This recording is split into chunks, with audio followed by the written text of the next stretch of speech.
Hi, this is Darren from across the pond. It looks like Steve's late again. Steve, you there? Hang on, hang Steve, on. I'm here. I'm here. you're Sorry, late sorry, again, mate. everybody. Not Sorry about that. acceptable. We will win no awards for acting. You know that, either of us. Golden Globes. Listen, more on our little skit as I line myself up again. A little bit later on. Welcome to Across the Pond. It's going to be a mad show. I have a feeling it's going to be a bit bonkers today, love. Let me tell you. Welcome to Across the Pond, Darren and Steve. It's 9:02 in Chicago. It's 3:02 in the United Kingdom. My old mucker is back from his holes. Did you have a good time? Oh, fantastic! Yeah, it's so good after spending so much time at home, not really getting out, to actually be away for a week and on a holiday or vacation. Vacation, yes, vacations. That's what they call them here. Absolutely. So we were talking before we came on air about the kind of retail experiences and that you'd had while you were away and how different that's changed. What's been the experience?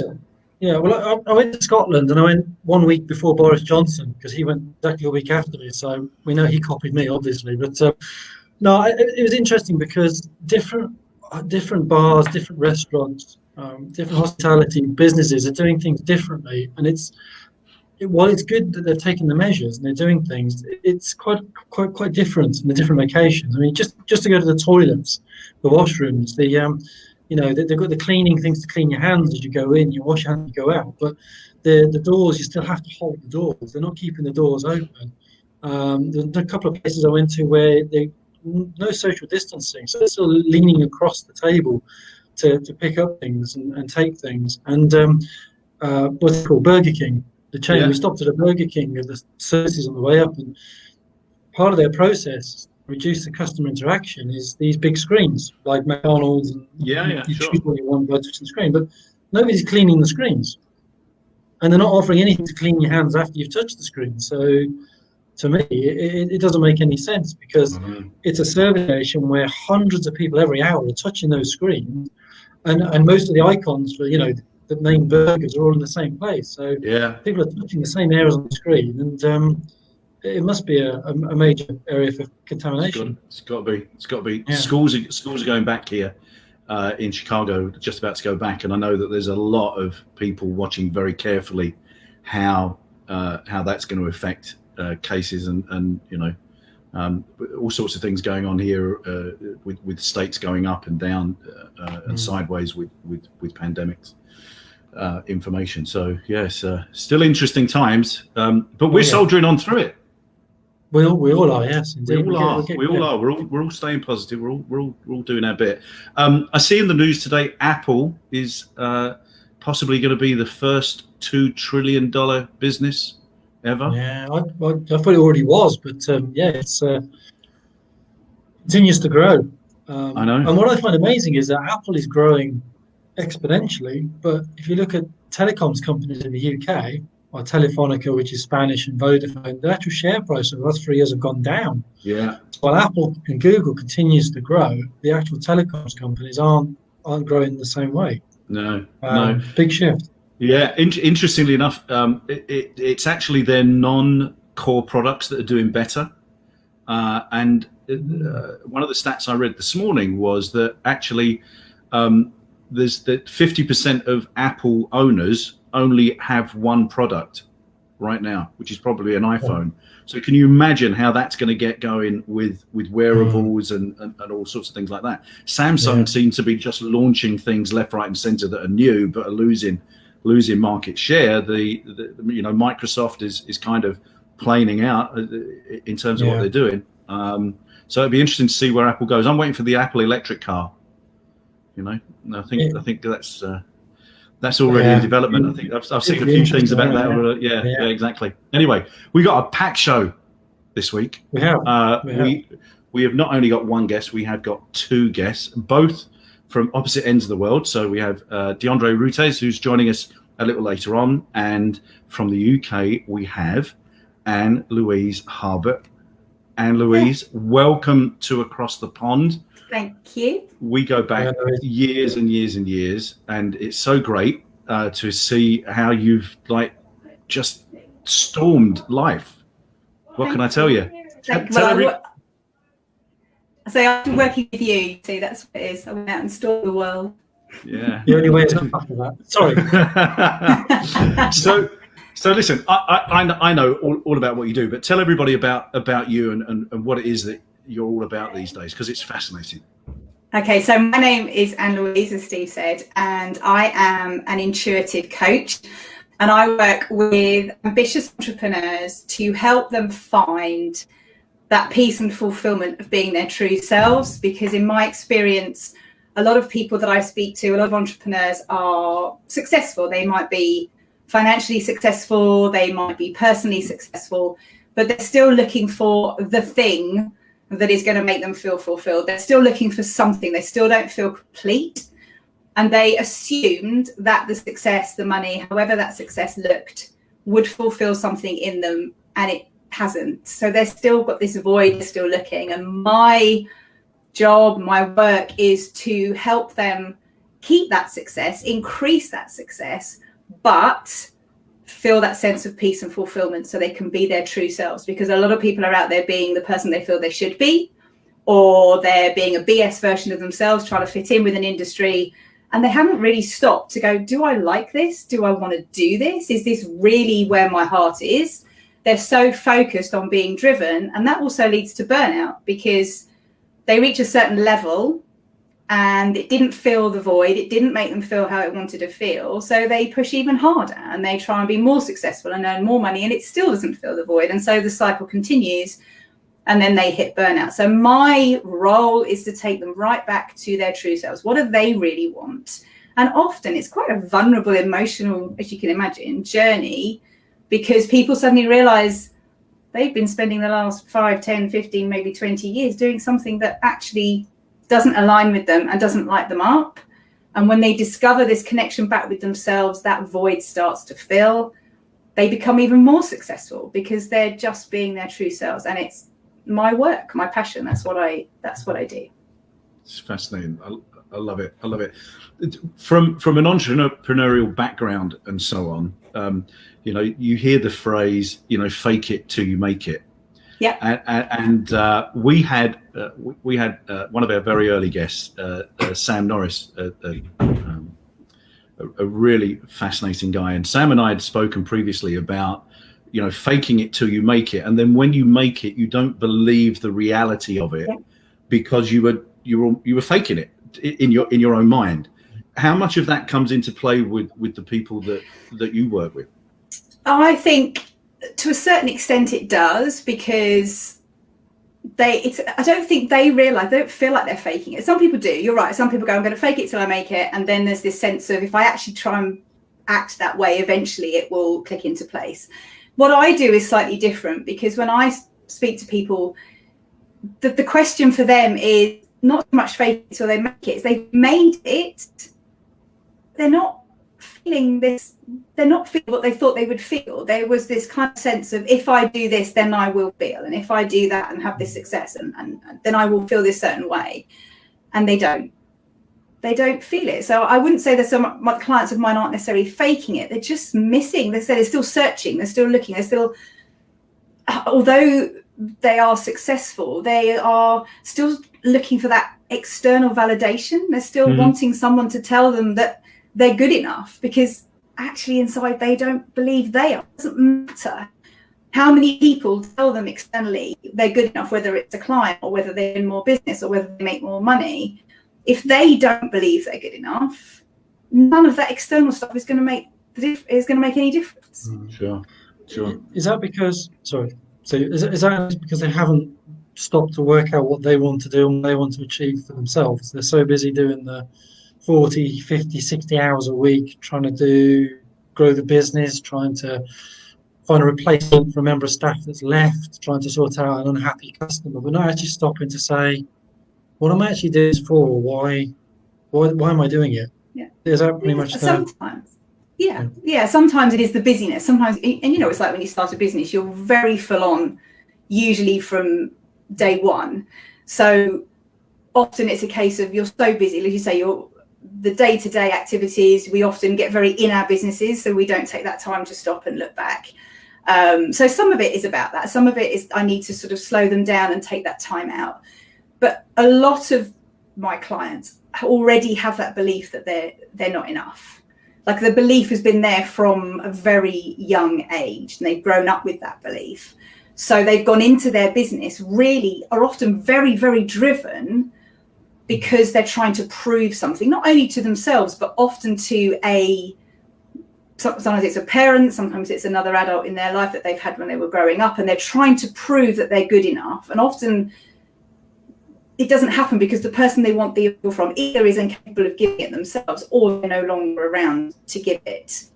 But they are constantly trying to prove their worth because the deep-rooted core belief is I'm not good enough. So all this external validation is coming in, and they're like, oh, if I do this, if I reach this, if I get this, if I achieve this, that will be it. And they get to that point, and the feeling doesn't happen. The feeling doesn't happen. So you've got to do that inner work. So yes, it can be the combination of being too busy, but it's often the feeling, the emotion, the core belief has been there really from the very word go, from the minute they started, or they discover that what they've been doing for the last 15, 20 years was something they felt they should do. You know, my father said I should, or I was told by teachers this is what I should do, or I did this degree. And you get into life and suddenly they're married and kids and they've got their career and they're turning around 20 years later. And I might say to them, is this really what you love? And the emotion that it often causes huge emotion because they're like, no, I don't, this is not me. I really want to be. And then they come out with this, their eyes light up. They come out with this real passion of, I've always wanted to do this, but I never felt I could. And then you have to go through, it's not too late. You know, life is for living. You can do what you love. That's okay. You kind of have to give yourself permission. And part of the working with me is, you know, I kind of give them that permission to go and do what they really want to do, and then talk them through the strategies they need, because often they're leaving a very secure, financially supportive career potentially to start from scratch, which of course is, as we know, is a big step. So I help them with that as well. It's fabulous. From an entrepreneurial point of view, do you come across cases of entrepreneurs that break something just so they can fix it again, to feel that validation that you were talking about? I know Darren and I talk about that often, that you have to kind of feel that purpose. So by fixing it again, you kind of feel, I don't know, needed, validated. It's like yes, you do. I mean, it's a bit like a self-sabotage, isn't it? We all do it. I don't know whether you've read The Big Leap by Gay Hendricks, where he talks about the upper limit. I highly recommend it. And we all have an upper limit. We all have that sense of, this is what I deserve. So we often have, if you've ever had an experience where your business is going really well, you've won a load of business, you're making lots of money, but then you have a huge argument with your other half. So you have, there's a limit to what you believe you deserve. So one area of your life becomes very successful, and then you self-sabotage. So the other area of your life, something happens, and then you're keeping within that limit. So there is a sense of self-sabotaging. It also can be a pattern. We can also be in this pattern of punishing ourselves and proving to ourselves that we're not good enough. We can have that self-fulfillment, if you like, of keeping going through that pattern. But once it's all behind that core belief that I was talking about. Once you start believing that you are enough, and you are doing what you deserve, and you are in alignment with your work, you don't have to self-sabotage anymore, because you don't have to keep fixing, because you don't have to keep proving, because you don't have to keep needing that external validation, because it's all coming from internally. Because at the end of the day, you believe that you're worthy of it, that you're worthy of everything that you do, that you're worthy of being the person that you are, that you are, just by being yourself, that is enough. So that need to fix, that need to break, to fix, to get external validation goes away. Does that make sense? You don't need to do it. Yeah, totally. I could talk all day about this, because it fascinates me from a personal perspective, and because we've talked about that, but just your own journey to where you are and so on is testimony to that fact. I want to kind of finish today about talking about people being passionate about what they do. Because I heard somebody say the other day that you can't you can't be passionate about something. Passion has to come from within you to work. What's your take on that? I agree. I think that to be really passionate about something, and I'm not talking about, I really enjoy my job. I'm talking about deep-rooted core passion. Like there's nothing else that you can possibly do. So for me, in the work that I do now, I always had this feeling, and this is kind of where I started working on this, that I ticked all those boxes. I had marriage, I had the children, I had the house, I had the job, I had the car. And I was very good at what I did, but I had that emptiness. I had that feeling of this is not enough. This is not, I enjoy what I do, but I'm not passionate about it. I don't love it. It's not to my core. And to me, it's about purpose. It's about your life's purpose. It is my purpose, my soul's purpose, to serve people in this way, to be able to help these entrepreneurs find their true self. And I know that to my core. I know this is the work that I am meant to do. So when you think about, for me, when I think about being passionate about something, it's because this is my work. This is what I have been put on this earth to do. So that comes from a very different place to, I quite like my work and I'm quite passionate about it. It feels like it's a very separate thing. What I do is part of me. I can't do anything else. Even on the day, don't get me wrong, I have days when I think I can't do this anymore. I feel like I'm not getting visible, or I'm not anywhere. I'm stuck in my business. Everybody does, just before you're about to get to a new level. But I have to do it. I have to do it, because then I'll talk to a client, or I'll speak to someone, or I'll read something, or I'll share something, and someone messages me privately, says, you said this one line in a live that you did, or something, or a video, and that changed my life. I get messages from clients 12 months, 2 years from when we worked together, saying, because of that day we had, because you helped me find that, because that connection with myself, I did this. Because it's the ripple effect, isn't it? You find your true self, you change your attitude, you change your perspective, and then you do something a little bit braver that you didn't do before, and that leads to something else, something else, something else. That's the passion. That to me is passion. It's not something you say, you don't put it on. It's like it comes from where you are. And if you're not doing something you're really passionate about, then you should, because life is for living. Life is short. You should be spending 5, 6, 7 days a week doing something that you're passionate about. Absolutely. Listen, it's been fabulous having you on. Thank you. Will you come back and talk to us again? Because I'd like to dive a bit deeper into this, because you have so much content that I think just needs to get out there. And Darren and I want to champion that for sure. How can people get hold of you, Anne-Louise? The best way is probably through, I'm on LinkedIn, it's Anne-Louise Harbutt. I'm on Facebook. You can find me on there. And then my website is annelouiseharbutt.com. So any of those places you can get hold of me. We'll put those links on when we publish the recording edition. Great to see you. And you. We'll talk again really soon. Anne-Louise Harbutt, live from the United Kingdom. See you again soon. Thank you very much indeed. It resonates with me every time I speak to her. Every time I speak to her. So, great message. So we're going to move swiftly on, because we got two guests. We're fortunate enough to have two guests today. So, and actually, really, it just turned out this way. Deondre Rutues, who we're bringing on right now, it wants to talk about the business psychology. So that's I don't know. That was just coincidence, right? It didn't come out. We planned it that way. No, we planned we planned it that way. Okay, cut. We'll do that again. So coming on now. So let's bring him in. Here he comes. He's live from Chicago. Deondre, welcome to Across the Pond with Darren and Steve. Great to have you on. Thanks for having me. Thank you. Thank you for joining us. It's a beautiful day here, right? It's the sun's shining. Absolutely. I'm sitting outside listening to cicadas, I believe. So, and dogs barking. So hopefully that doesn't distort this interview. I'm sure it's not going to. Deondre, tell us about the business that you started with in business psychology, and how you've got that off the ground in what's probably the toughest time to launch a business ever. So the business that I started is Devron LeClaire LLC, which is a business development consulting firm. the name originates from my baby brother who passed about 7 years ago. His name was Deondre Rutues. And so I really am passionate about family business. And so I really wanted to do something to remember my brother, because my brother was an individual who was always helping other people. And so I thought it was appropriate to name my business after him, because that is essentially what I want to do. I want to take my experience, my education as a business psychologist. So my background, I have an MBA, and I also have an MA in IO psychology.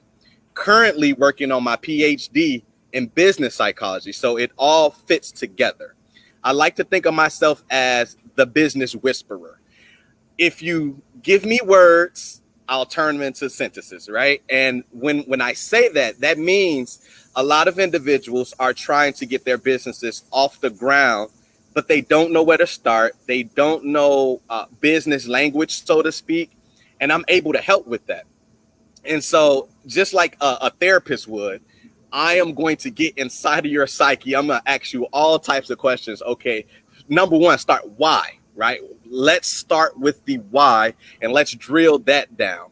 Let's look at things that you love. Let's look at things that inspire you. And then let's add all of that to your business and start from the ground up. So it was easy to start during the pandemic because, one, I had already purchased the LLC a year ago, and it was just sitting there, and I hadn't gotten to do anything with it because at the time I had just started my PhD program. I'm a year in. Next Monday starts the second year. Right. So I was a year in. I was still kind of on the fence about, okay, I know what I know, but there comes a point where, and it happens with everybody, where they're confident about their work and they know what they can put out, but they're hesitant because they don't want to mess up. So essentially I was in that space, but because of the community that I'm from, the Austin community, and what has happened to business due to the pandemic, this was the perfect time to go ahead and launch my own business. One, I lost my job too. I was a teacher at CPS. So pandemic happened. I lost my job. I was also a community youth worker. So I really am passionate about working with youth and doing wonderful things in my community. And it just so happened that more minorities lost businesses due to the pandemic than anything else. Sure. And so perfect opportunity for me to just sprout up and say, I will help you. Let me help you. Let me try to figure out what it is that you need for your business to grow. And so Deondre Rutues LLC is, again, business development. And what I like to do is I like to work with individuals who are just in inception to about their third year, because that's when businesses tend to tail off. I want to help you get to your fifth year and beyond. Okay.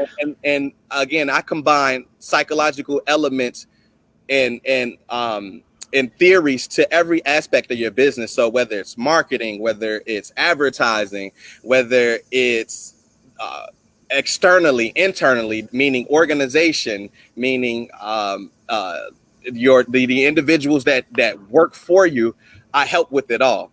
And so right now, are you focusing on a particular niche? Are you focusing on retail, tech, manufacturing, auto? What's the niche that you're going for? Is it just people that are in startup mode?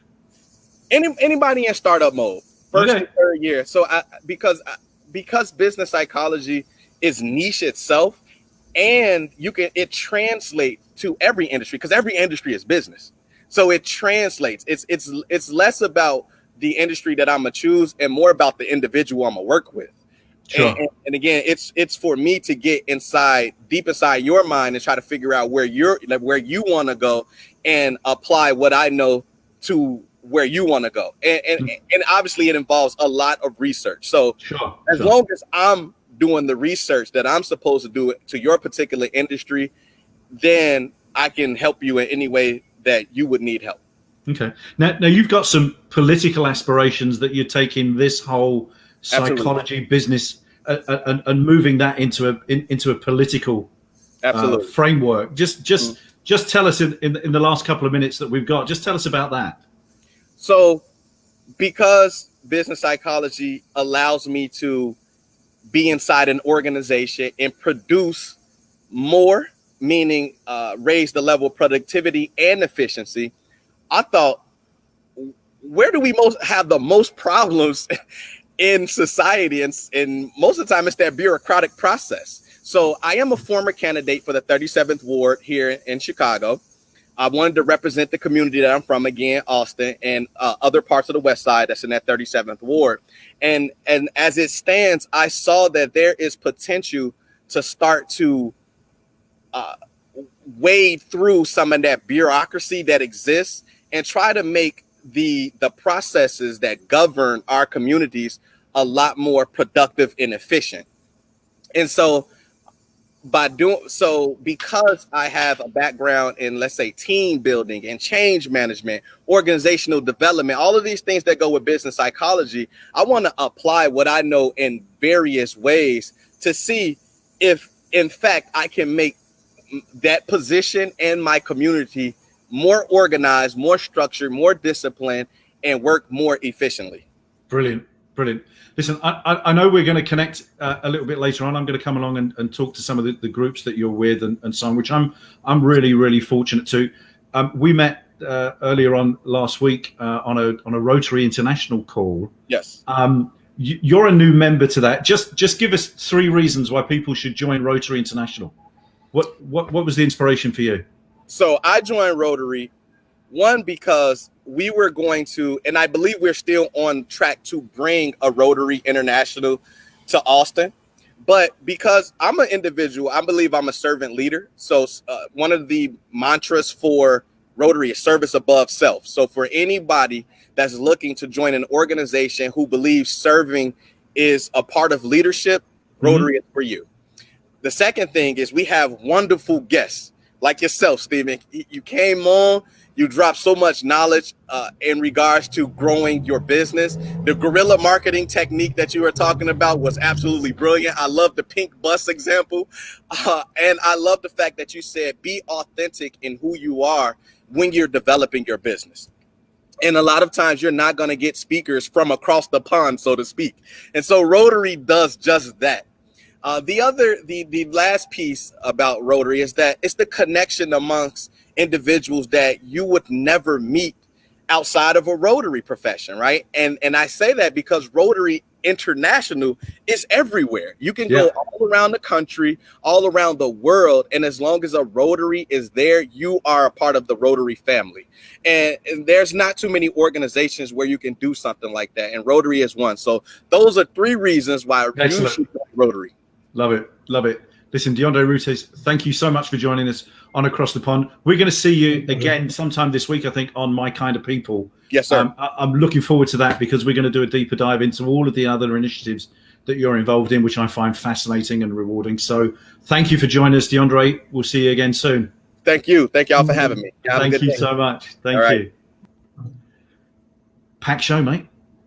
Yeah, indeed. We're almost up on time. I know. So we need to know where you've been late again.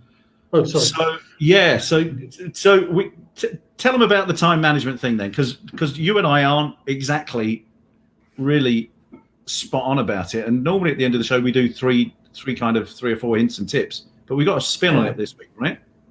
Yeah. So it'd be nice to give some top tips for time management. I've done a load of research on time management and still not quite perfected it and still struggling. I think, Steve, it's the same for you. So whilst we could give some top tips, obviously the bit at the beginning was a bit of fun, just to kind of highlight it. But we should maybe ask people who are watching this video to message us, comment on the post with their top tips for time management, for how to manage time more effectively and how to be more productive in the day. Yeah. I don't think it's a good idea, Steve. I think it's a great idea, very timely. Sorry for the pun. Yeah. So that's it. So listen, packed show across the pond with Darren and Steve. So we'll see you again next week, 9 o'clock Chicago, 3 p.m. UK time. So it's goodbye from me. And it's goodbye from him. See you again soon, everybody. Yeah.